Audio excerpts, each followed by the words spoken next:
Só tem um capítulo. Profeta menor dos menores, na verdade.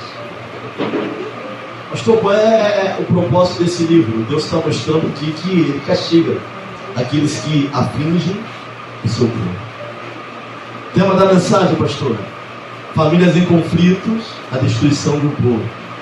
O tema da nossa mensagem. Rapaz, ficou frio aqui. Ficou frio. Aqui faz calor aqui no altar, tá, irmãos? Você está com frio aí, mas aqui o pessoal está suando aqui em cima. Mas agora ficou frio aqui. Eu pedi para aumentar aqui para 25. Eu sou difícil sentir frio. Capítulo 1. Já acharam Obadias aí? Entre Amós e Jonas? Amém? Você vai se ligar mais nesse livro de Obadias. Diz assim a palavra do Senhor: a destruição de Edom. Visão de Obadias, assim diz o Senhor Jeová a respeito de Edom.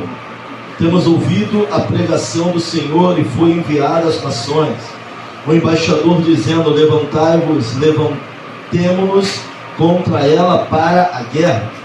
Eis que te fiz pequeno entre as nações, tu és muito desprezado. A soberba do teu coração te enganou, como que habita nas fendas das rochas, na sua alta morada, que diz no seu coração: quem me derribará em terra? Se te elevares como águia e puseres o teu ninho entre as estrelas, dali te derribarei, diz o Senhor.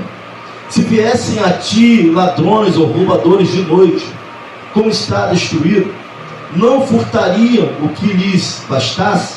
Se a ti viessem os vindimadores, não deixariam alguns cachos, como foram buscados os bens de Esaú, como foram enquadrinhados os seus esconderijos. Todos os teus confederados te levantaram para fora dos teus limites. Os que gozam da tua paz enganaram, prevaleceram contra ti. Os que comem o teu pão puseram debaixo de ti uma armadilha. Não há em Edom entendimento. E não acontecerá naquele dia, diz o Senhor, que farei perecer os sábios de Edom e o entendimento na montanha de Esaú. E os teus valentes, o Temã, estarão atemorizados para que da montanha de Esaú seja cada um exterminado pela matança.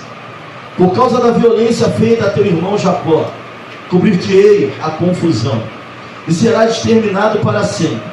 No dia em que estiveste em frente dele, no dia que os forasteiros levavam cativo o seu exército, e os estranhos entravam pelas suas portas, e lançavam sorte sobre Jerusalém, tu mesmo era um deles.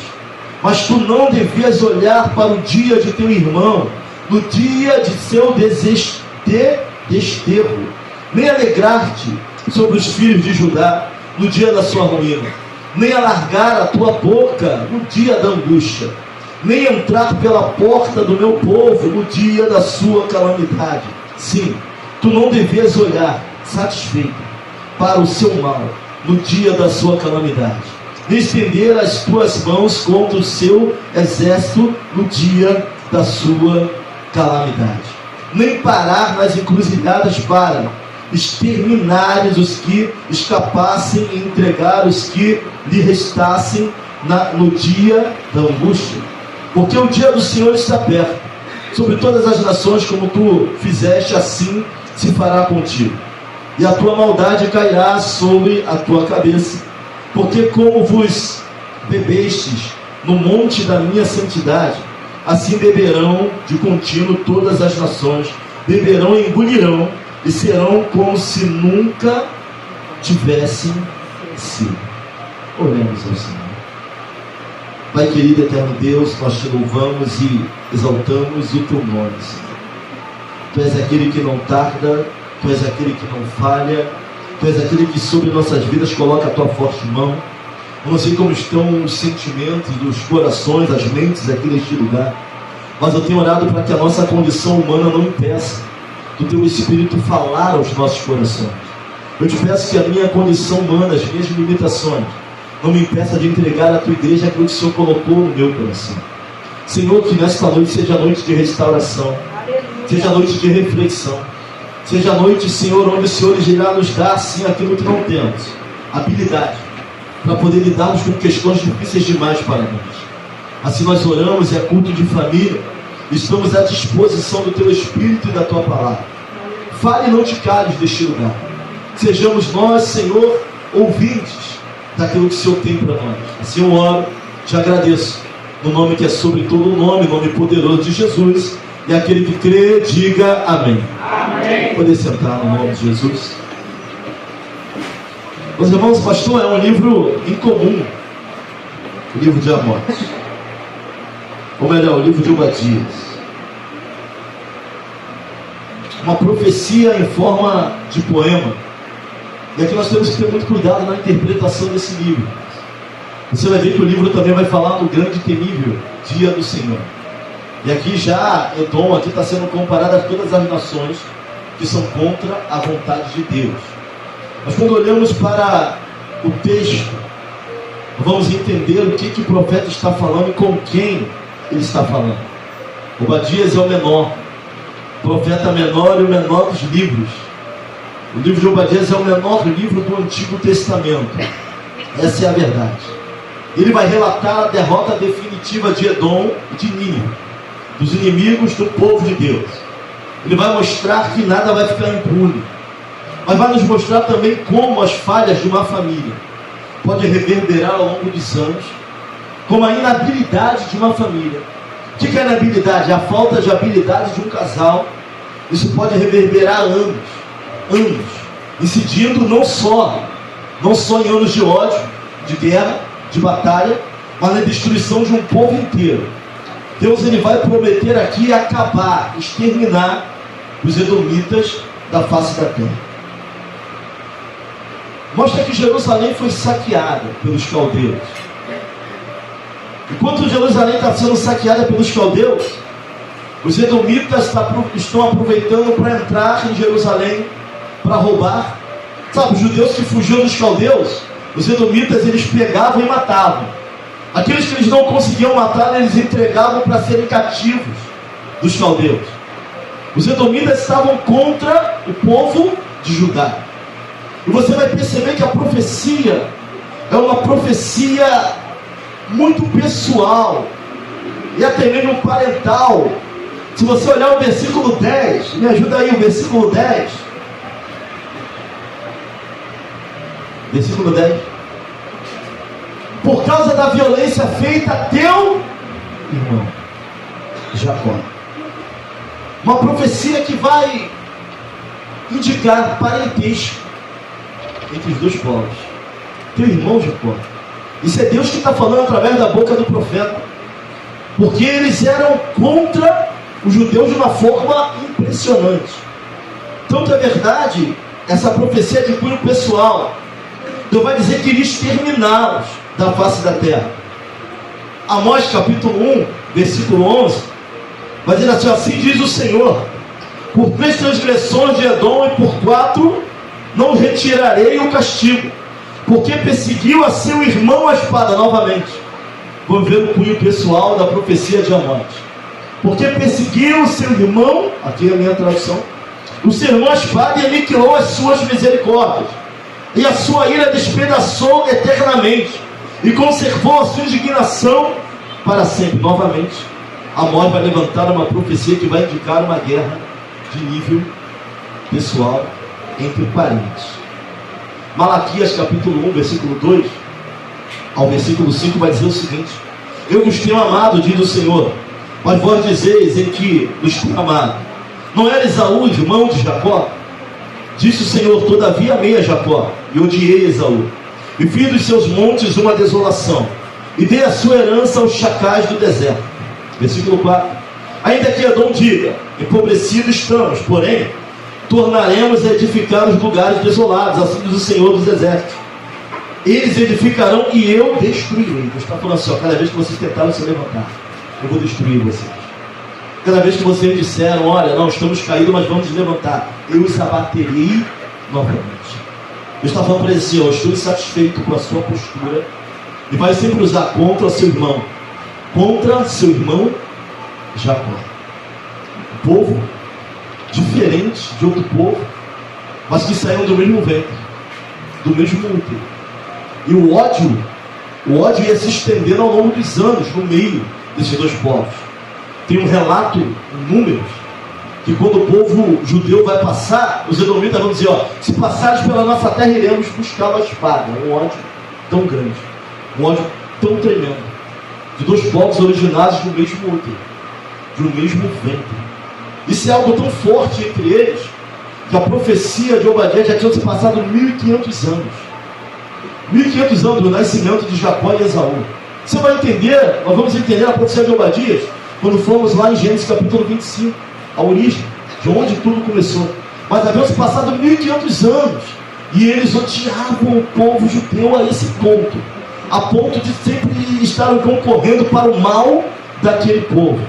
É algo tão forte que no Novo Testamento vai aparecer o Herodes o Grande. Existiu mais, Herodes é um título, Herodes o Grande, Herodes Agripa, Herodes, mas Herodes o Grande, e os relatos vão dizer que ele é descendente dos edomitas, e ele foi terrível também contra o povo de Deus, mandou matar criança, mandou matar ninguém, perseguiu para que Jesus Cristo não nascesse, também descendente de edomita. Até no Novo Testamento, o descendente dos edomitas vai aparecer perseguindo o povo de Deus. Tamanho era o ódio, um ódio impregnado, que corre durante anos, gerações, que atravessa o Antigo Testamento e vai até o Novo Testamento, através da vida de Herodes, edomita, perseguiu também o povo de Deus. Isso acontece depois da queda de Jerusalém, 70 anos. Os edomitas desapareceram da história. Aquilo que Deus falou, que eles exterminados da terra, não se ouve mais falar do povo edomita, porque foi palavra de Deus que eles seriam exterminados da face da terra. Mas vamos ver aqui profecias de cunho pessoais. Sabe por que se alegrou? Porque celebrou no dia da angústia do teu irmão. Irei exterminá-los, destruí-los da face da terra. E é interessante que a Bíblia, ela explica a própria Bíblia. Pastor, onde esse ódio todo? Anos, 1500 anos depois, ainda estavam perseguindo o povo judeu. Mas onde começa tudo isso, irmãos? Isaac casou-se com Rebeca, casamento limpo. Rebeca era estéril. Isaac vai orar alguns anos incansavelmente para que Deus fizesse um milagre na vida de Rebeca. Deus fez um milagre, abriu a madre. O Senhor falou para ele vai orar para ver o que estava acontecendo, e Deus vai falar para ele assim: o Senhor disse para ele, 2 nações há no teu ventre, os 2 povos se dividirão das 2 entranhas, e o povo será mais forte e um servirá ao outro. Mas vai dizer que o maior vai servir o menor. Ele vai buscar a Deus, no seu entendimento, como pai, como sacerdote, como homem da casa. Ele vai orar para entender o que estava acontecendo. Nós vamos ver no nascimento que o menor nasce agarrado no calcanhar do mais velho. Um sai primeiro, o outro sai depois, né? E aí vão dizer que não, Jacó, o termo Jacó é 7-1. Não é nada disso, é aquele que calça o calcanhar.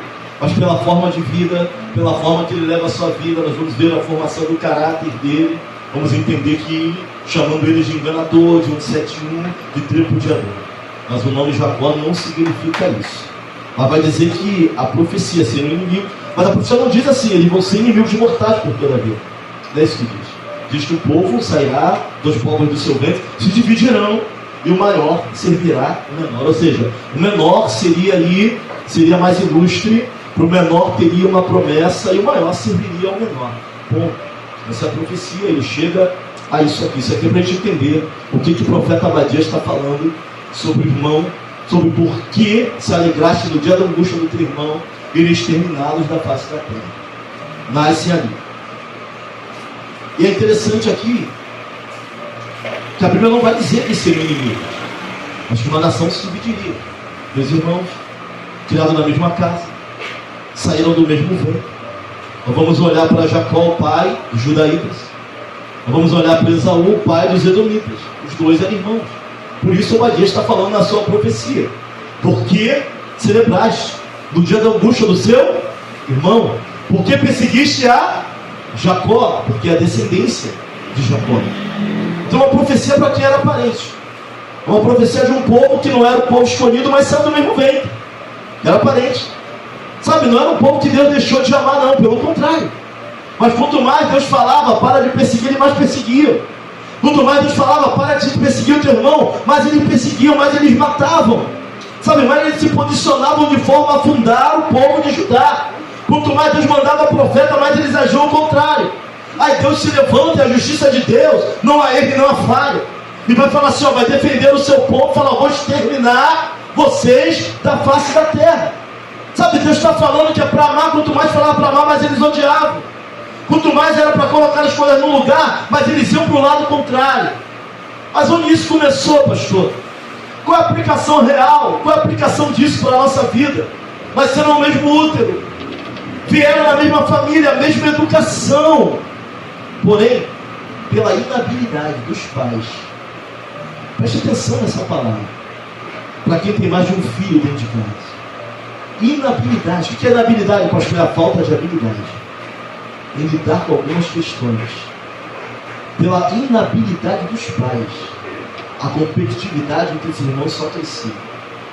A competitividade dentro da própria casa só crescia. Eles eram diferentes, na forma era caçador, montador de tendas, mas a competitividade dos irmãos não parava de aumentar a cada dia.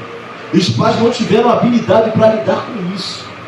Eles cresceram a competitividade a ponto de um roubar a primogenitura do outro, o outro falar que ia matar o irmão. Isso só foi crescendo dentro da casa. Inabilidade. Sabe, às vezes não é por mal, às vezes nós não temos habilidade de lidar com algumas questões. Eu quero fazer aqui algumas aplicações para a nossa vida através dessa palavra. Aí agora você entendeu a profecia de Obadias. Por que vibraste? Por que celebraste o dia da angústia do seu irmão? Por que perseguiste Jacó a espada? Irmão, dois povos que saíram do mesmo lugar. Primeira aplicação. Trazer uma palavra de aplicação real para a nossa vida. Para você sair daqui nessa noite e amanhã, eu espero que por nome e glória do Senhor você já comece a colocar em prática, sabe, para que haja paz. Porque um dia a sua geração vai passar. E a geração dos teus filhos permanecerão. E alguns não mais se sentarão na mesma mesa. Alguns não mais se visitarão. Sabe, irmãos, é interessante que quando eles estão dentro de casa, existe um elo comum que são os pais, está todo mundo junto. Mas depois que casa, cada um tem a sua família, tem irmão que nunca mais vê o outro. Tem primos que não vão crescer juntos. Não vão. Vai passar um tempo e eles não vão se ver. Não vão estar juntos, não haverá comunhão na família que fica. Isso aqui muitas das vezes tem a ver com a inabilidade dos pais em lidar com algumas questões dentro da própria casa. Primeira aplicação que eu quero deixar aqui, principalmente para quem tem mais de um filho dentro de casa, irmãos. Não subestime os pequenos problemas, pois as pequenas coisas podem se tornar um grande mal amanhã. Cuidado. Observe. Competitividade crescia entre eles, se odiavam. Aparentemente os pais não combatiam essas questões. E a competitividade só aumentava entre os irmãos. Competiam. Era um querendo ser maior que o outro, um não estava nem aí para a primogenitura, o outro estava de olho no que o outro tinha. E às vezes a gente finge que não está vendo isso dentro de casa. Sabe, tem sinais de competitividade, de indiferença, de pouco caso entre os irmãos. Não deve ser ignorado. Isso deve ser combatido dentro de cada casa. Tem irmão que só afunda o outro, só entrega o outro. Ainda vibra quando o outro está mal. Combata isso. Ore por isso. Chame. Converse. Sabe, não ignore pequenos sinais, pequenas coisas dentro da sua família. São as pequenas coisas como essa, a competitividade se tornaram grandes males de anos e anos de ódio. A ponto de Deus entrar para poder acabar com aquilo ali. Tem que ser combatido, sabe? Alguns vão apontar como coisa de irmão, depois passa, mas a verdade é que tem coisas que nunca passam e ainda pioram na maturidade. Quando cresce, aí que o negócio aparece ainda mais. Não ignore pequenas coisas. Tem irmãos que não vão se dar, que não vão visitar um ao outro, que só estão dentro de casa porque se suportam e não tem para onde ir. São coisas ignoradas, debaixo de alguns narizes aí. Por inabilidade do casal, falta de sabedoria em criar os irmãos como amigos. Inabilidade. Era para criá-los como amigos. Tentaram, porque isso é a função de pai e mãe. Fazer a ponte de amizade entre irmãos. Se não sabia, é a nossa função. Como pai e como mãe, fazer essa ponte de amizade entre irmãos. Irmãos, eu falo que o amor de irmão é interessante. Cresce junto, mas quando trata de partilha de bens, viram inimigos mortais. Quando se trata de herança, sabe, às vezes não há um amor genuíno. Não há algo que nós consigamos combater, não há algo que não vemos ou ignoramos. Vai passar. Mas o fato é que na habilidade do casal gerou aí 1500 anos de guerra, de violência, a ponto de Deus entrar, tá? Trazendo juízo. Deus acaba com uma nação devido a essa guerra. Deus se levanta contra Edom. De muitas outras nações que Deus destruiu o carro do seu povo, Edom era parente, era irmão. E Deus destrói uma nação inteira. Irmãos, por causa da inabilidade dos pais que não sabiam lidar com algumas dificuldades. Primeira aplicação: não ignore as pequenas coisas. Comece a observar. Pastor, acho que já está, para mim já é tarde demais. Meu irmão para um lado e para o outro, já deu ruim. Sabe, ninguém combateu isso e eu para o lado, ele para o outro, não suporto, não tem como. E nem parece que saíram do mesmo vento ou que viveram na mesma casa. Quero te dizer que para Deus não há nada impossível que Ele não possa fazer. Mas para você que tem filho sob a tua tutela, não ignore as pequenas coisas. Tu vê um filho enciumado, está sempre querendo quebrar o outro, está sempre, combata isso, para a honra e para a glória do Senhor Jesus. Segunda aplicação, irmãos: uma grande bênção pode se tornar uma grande tragédia. Presta atenção nisso. Quando nós deixamos a nossa vaidade, o nosso orgulho pessoal dominarem, sem qualquer orientação divina, o que era para ser bênção, era para ter duas nações brilhantes, duas nações saídas de Deus, ainda que uma fosse escolhida. Sabe, outra nação poderia ser uma nação boa também, mas por causa de que? Do orgulho, não havia nenhuma sabedoria divina. A mãe amava o caçula e o pai amava o mais velho. A mãe preferia um e o pai preferia outro. E onde está a sabedoria de Deus nisso? Lugar nenhum. Era só orgulho deles. Era só eles sem presença de Deus. Era só eles sem direção. Meus irmãos, cada filho é diferente. Tem filho que parece muito contigo, tem filho que parece muito, tem filho que não parece nenhum dos dois. Mas mesmo o filho que te agrada e que não te agrada é teu filho também. Sabe, mas um preferiu um e o outro estava preferindo o outro. Inabilidade. Quando nós deixamos que o orgulho dominasse a orientação divina, por mais que um faça tudo o que você quer, glória a Deus. Meu orgulho do meu filho, porque ele parece comigo, ele segue as minhas instruções, mas tem aquele cabeça dura que não quer seguir. Mas é teu filho também. Tem aqueles que alguns botam no pedestal e outros que a gente só funda. Tem aqueles que a gente escolhe para serem campeões e aqueles que a gente escolhe para ser derrotado. Toda família tem isso e passa por isso, irmãos. É difícil. Eu vou falar, não, amo meus filhos da mesma maneira. Nós agimos diferentes com cada filho. Eles têm o seu próprio caráter, a sua individualidade, o que torna mais difícil algumas coisas. É fato. Mas não podemos deixar. Orgulho daquele casal, arrogância, digo até arrogância, de preferência, sem luz divina, trouxe guerra dentro daquela casa, trouxe guerra dentro daquela família. Um gostava de um mais novo, Rebeca, o outro gostava do mais velho, Isaac. Sabe, às vezes os filhos não é uma ação, é uma reação. Tem irmão que se afasta do outro, mas é uma reação. A forma do tratamento, ciúme, inveja. Mas eu quero te falar uma coisa aqui também. Às vezes, a gente sobe nesse altar e a gente fala que tem gente que para dentro dá copo de barro e para fora, taça.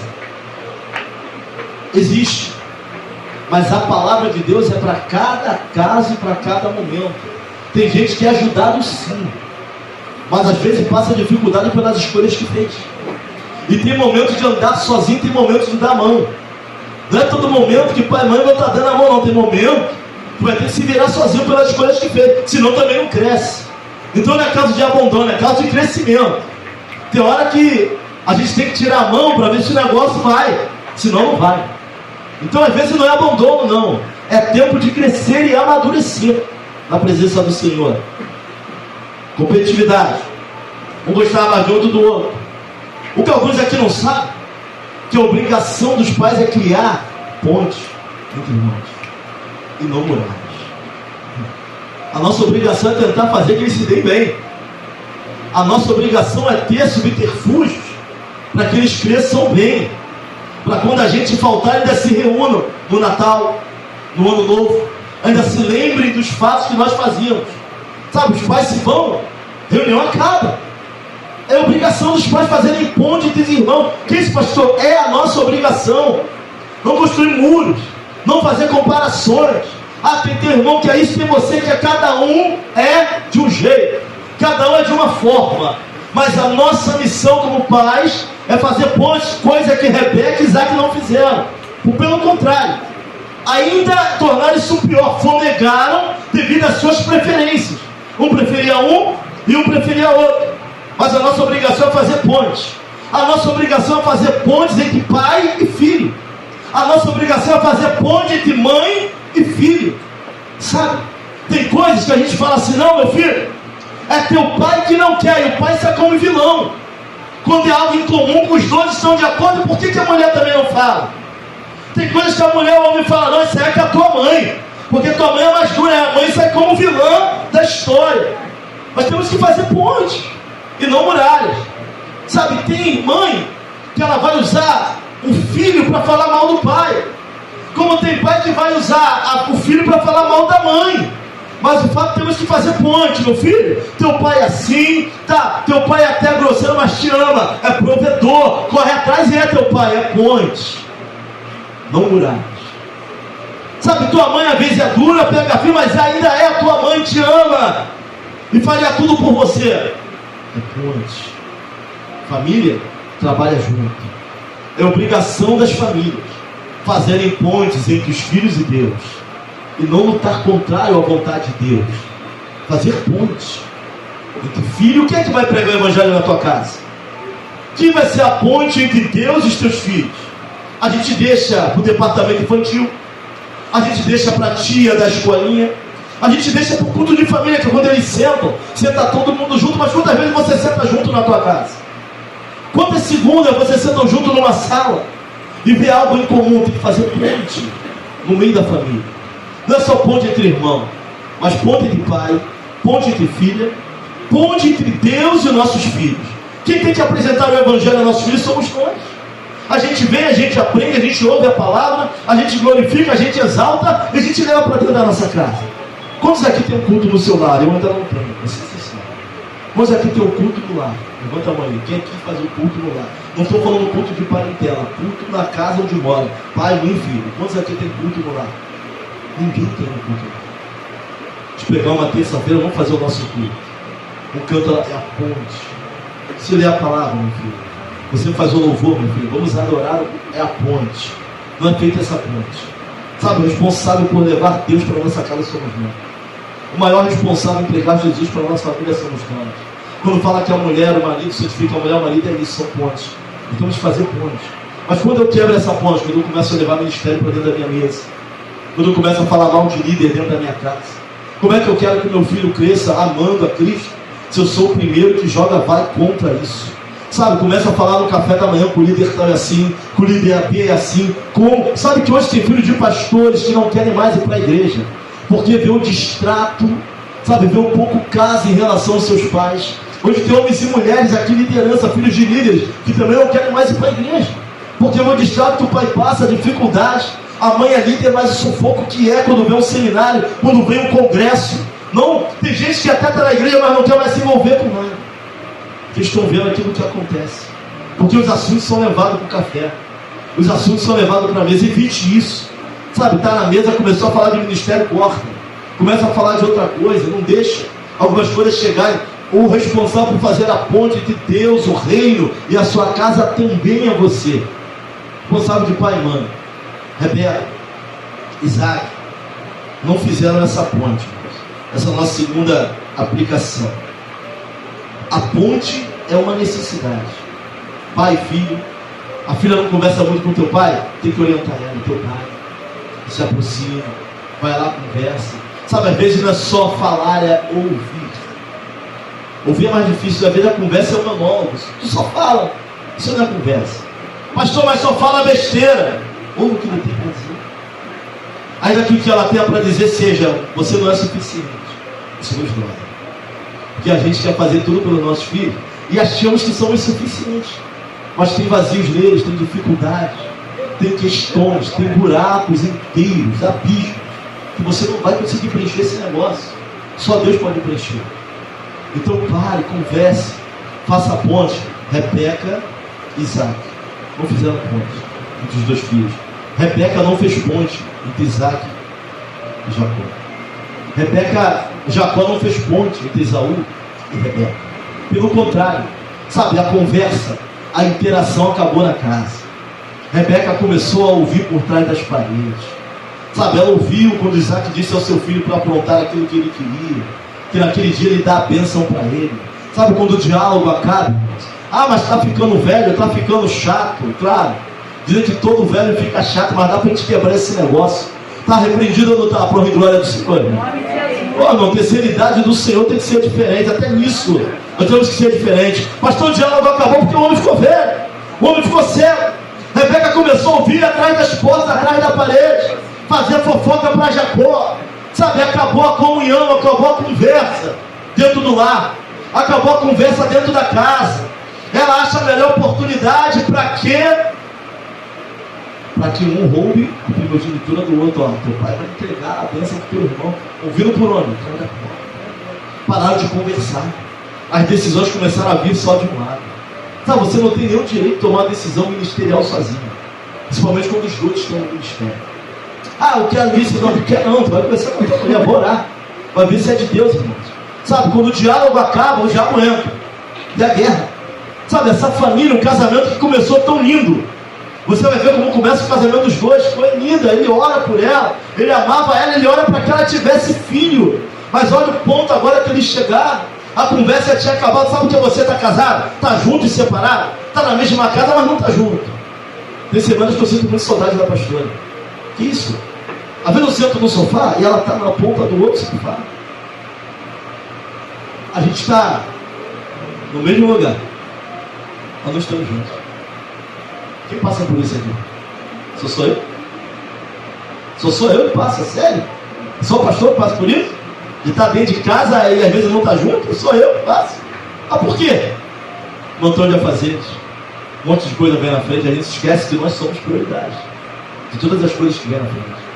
Filhos vão casar, filhos vão embora, vai ficar só você, né? A conversa acaba dentro daquela casa. Rebeca vai só pegando as coisas. Isaac vai tomar postura sozinho. E agora eu entro na terceira aplicação. Primeira aplicação dessa palavra para a nossa vida. E trazer uma palavra prática para nós. Não ignore as coisas pequenas. Olha os sinais. Olha o comportamento dos irmãos. Olha como está o relacionamento da filha com o pai, do filho com a mãe. Talvez você tenha que intervir para fazer ponte, para que tudo dê certo, para a honra e para a glória do Senhor Jesus. Sabe, ele aqui, uma coisa que era para dar certo, começou a dar errado.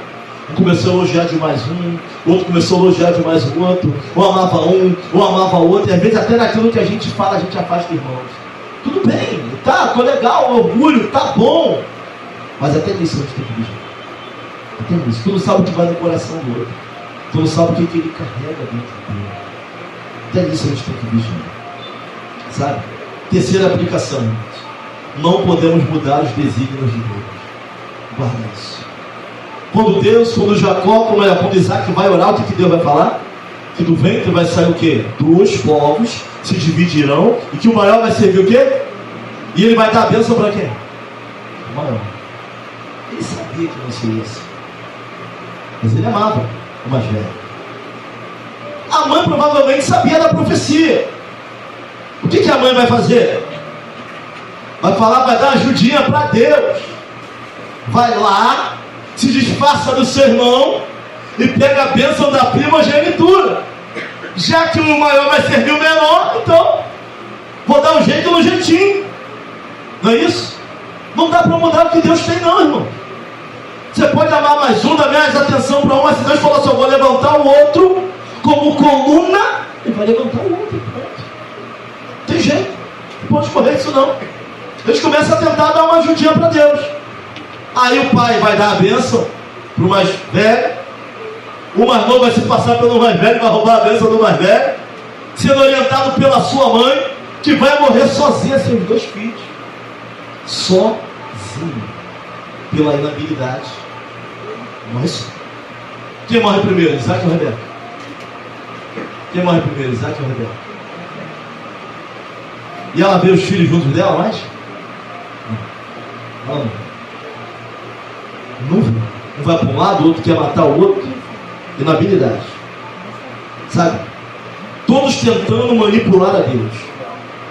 O que o mais novo vai fazer? O mais velho ele chega e o mais novo vai fazer o quê? Me vende a tua. Provavelmente ele ouviu falar que o mais velho também serviria a ele, então me vende de novo, já está aqui. O que o mais velho vai fazer? Acho que vai, primogenitura, estou prestes a morrer, estou cheio de fome. Sabe o que era o Deus dos Edomitas? Todos tinham muitos deuses que estavam em volta deles, os caldeus, os seus amigos, tá? Aqueles que andavam com ele. Mas os Edomitas não tinham muitos deuses. Sabe qual era o Deus dele? O material. Edomita gostava do que era material, do financeiro, dos bens. Aí você vê a postura de Esaú lá atrás. Alguém que não estava nem preocupado com o espiritual, com aquilo que era a tradição. Não, vou vender minha prometida. E ali ele sela algumas coisas na vida dele.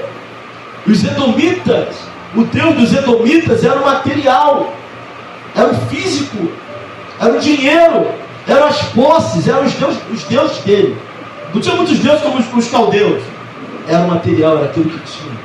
Isso vai persistindo na vida deles. Todos eles tentando manipular a Deus. Sabe, todos eles tentando dar um jeitinho para aquilo que Deus tem.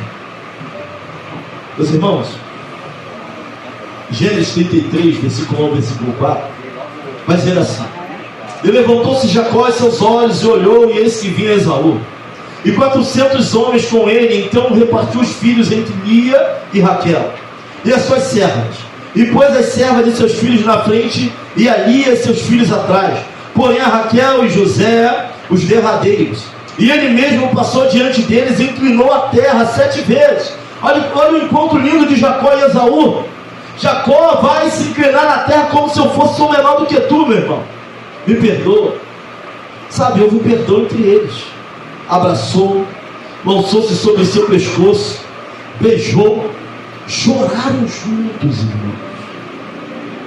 Mas se houve reconciliação entre irmãos, por que a geração continua se odiando? Se os irmãos tentaram resolver as suas diferenças, se houve perdão entre eles, por que havia ódio entre os descendentes? E não era dos judeus contra os edomitas, era o contrário. Era dos edomitas contra os judeus. O ódio era muito grande. Mais de 1500 anos de ódio depois. Mas se os irmãos se reconciliaram, se os irmãos choraram, se os irmãos se abraçaram, eles fizeram aquilo que era plausível, que era certo fazer, por que essa guerra continuou a ponto de Deus exterminar os edomitas?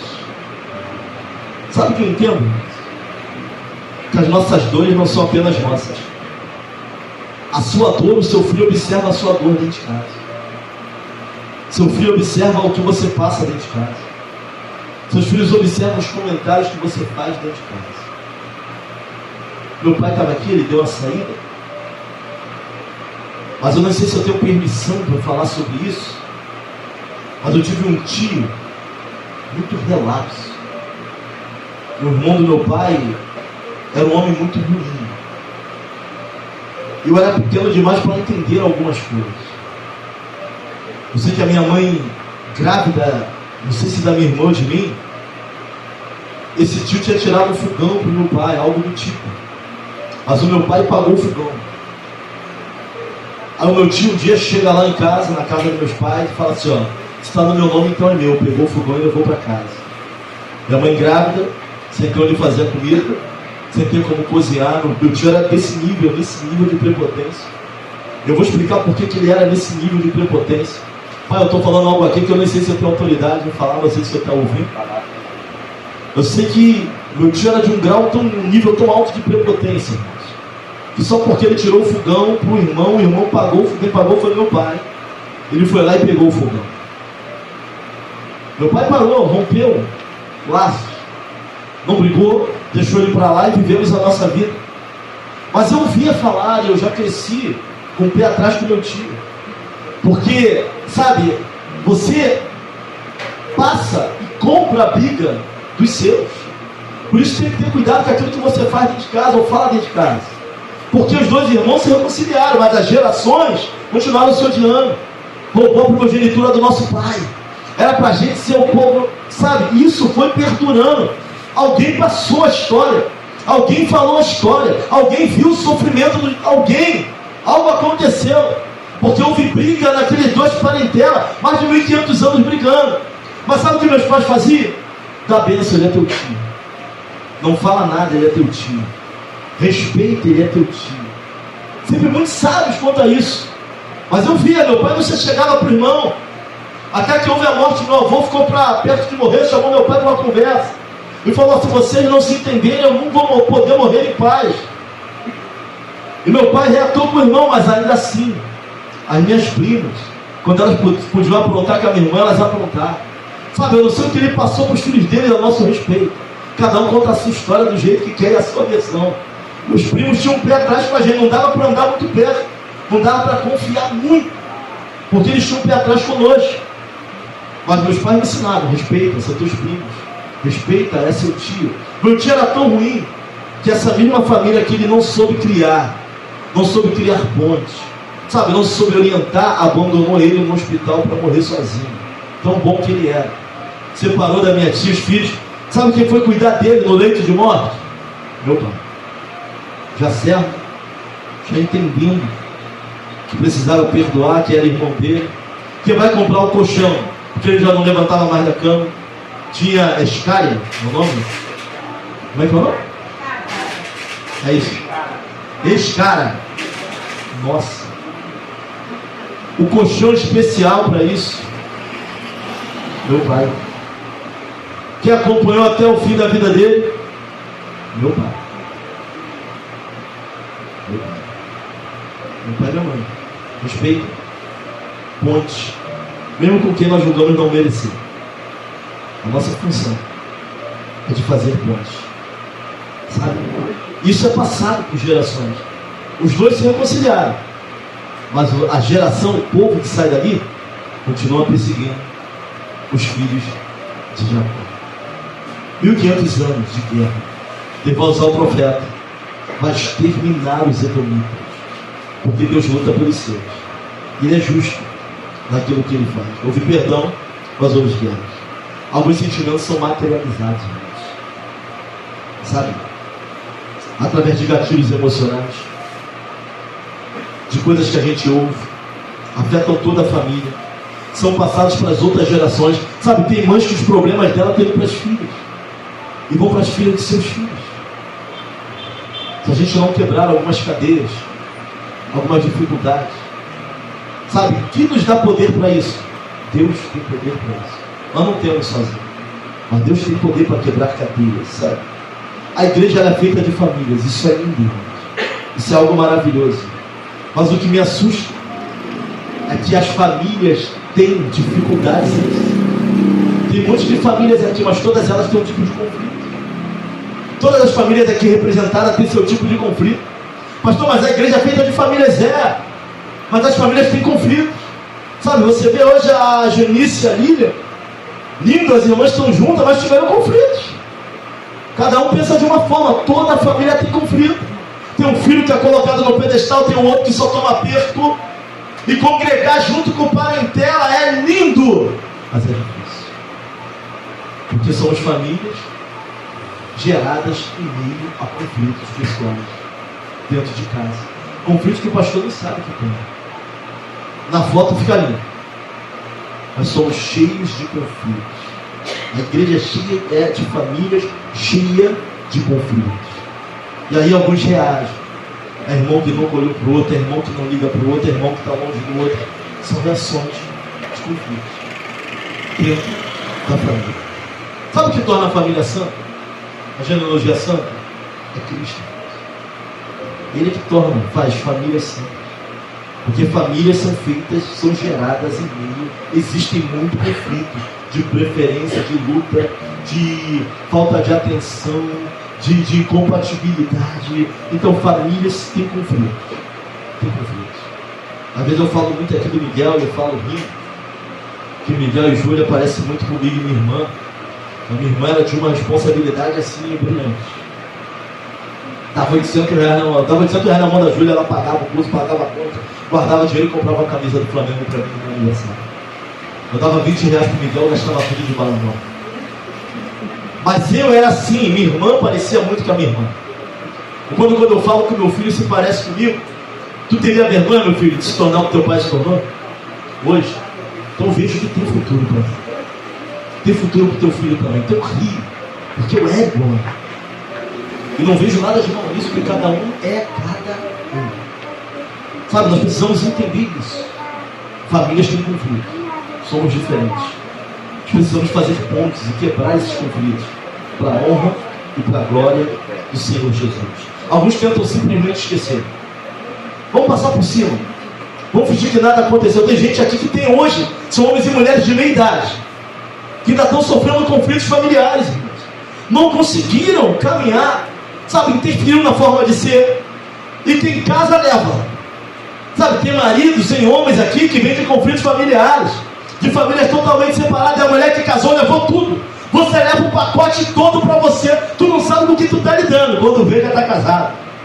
Levou os traumas, levou as lutas, levou as guerras para você. Quando casa, tu não vai só o lado bom, não, vai ruim também. Você leva tudo. Tem homens aqui que nunca tiveram o carinho dos seus pais. Tu não vai conseguir fazer carinho dos seus filhos. Ou a gente quebra isso em nome de Jesus, não vai ficar difícil. Tiveram homens aqui que tiveram que criar filhos sozinhos. Endureceram o coração para fazer aquilo que era necessário fazer. E é claro que vai faltar outras coisas. Claro que vai. Mas até disso nós temos que ter entendimento. Sabe, o importante é que deu certo. Mas se vai faltar outras coisas, pastor, vai faltar outras coisas. Pastor, não houve uma conversa, porque não dava. Não foi acostumado com uma conversa. Ou cuidava, ou trabalhava, ou parava, ou conversava. Não dá para ter tudo. Mas o fato é que a gente quer enterrar, a gente quer esquecer. Mas eu quero falar nessa noite que a solução não está em enterrar e esquecer. É o acusador, 8 horas. Não está em enterrar e esquecer, está em cavar. A solução está em cavar, mas cavar dói. Sabe, tem gente aqui que começou o tratamento no psicólogo, e no primeiro dia ele faz você falar, não quero falar, fica mal, fica deprimido uma semana, porque não quer trazer à tona, porque dói. Dói, mas cura. Dói, mas sara. Deus não quer da gente no jeitinho. Deixa ele arrancar a casca, deixa sangrar, deixa ser curado por honra e glória do Senhor. A solução não está em enterrar e esquecer. Isso aí não está dando certo. Tem coisa sendo perpetuada nos nossos filhos, no nosso casamento, no nosso relacionamento. Está levando isso para outras áreas da tua vida, quando na verdade era para ser curado. Sabe, esse negócio já era para estar no lugar, mas a gente não deixa Deus trabalhar onde tem que trabalhar na nossa vida. Mas eu quero falar algo para você. Talvez você cave, mas cavando ou não, para cavar tem que haver conversa. Tem que procurar o local do conflito. Tem que confrontar. Tem que sentar. Família tem que conversar. Pai, eu te amo. Você fez tudo por mim, mas eu me sinto assim. Isso vai doer nos dois, porque a gente acha que é suficiente. A gente acha que a gente fez, não, tu é ingrato, eu fiz o que eu podia, mas eu me sinto assim. Tem que estar pronto a ouvir. Abrir o coração e a mente para ouvir e entender. A falar também a tua versão, e o outro lado tem que estar pronto também. Mas cavando ou não, a resposta pode não ser a que você quer. Então, no nome de Jesus, irmãos, precisa ser curado de uma forma ou de outra. Ainda que a resposta não seja a que você quer, decida, tome uma posição: Senhor, cura-me, para a honra e para a glória do teu nome. Sabe, não dá para mudar algumas coisas do passado. Pastor, alguns esqueceram com preferência. Eu era um patinho feio que tomava pancada. Isso não vai mudar. Mas seja curado para a honra e glória do Senhor.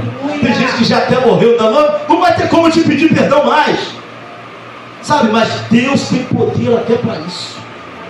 Para te libertar desse sentimento e você não levar isso para o seu nem para a sua casa. Seja curado para a honra e glória de Jesus. Sabe, quando sair desse encontro aqui, família, e agora eu estendo a parentela, conversa. Tira essa semana para orar por questões difíceis demais. Eu estou dando propósito para algumas famílias aqui. Algumas questões difíceis demais. Sabe? Difíceis mesmo. É mais difícil pastorear uma igreja de 50 membros do que uma igreja de 300. 300 você é só mais uma multidão, mais 60. Tudo é muito expressivo. Tudo que se fala, tudo que se faz. Você respira.